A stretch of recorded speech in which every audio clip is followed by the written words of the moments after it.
几个月前，我搬进了一间小公寓，独自一人。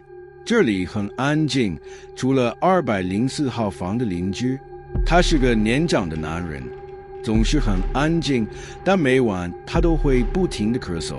那是一种深沉、干涩的咳嗽声，我能透过墙壁听到。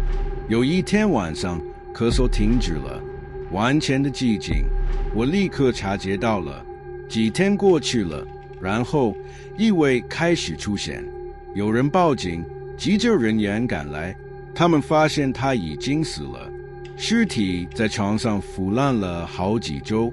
那晚我睡得比平常安稳一些，或者我以为是这样。凌晨2点43分，我被咳嗽声惊醒，同样的咳嗽声，我以为是幻觉，但第二天夜里它又出现了，总是在同一时间。干咳声从204的墙那边传来，我打电话给管理员，他告诉我那个房间仍然是空的，自从尸体被运走后，没人进去过。昨晚我决定录下来，我把手机对着那面墙，然后去睡觉了。今天早上我查看了视频，在凌晨2点43分传来了咳嗽声，然后一个低语声，你还活着。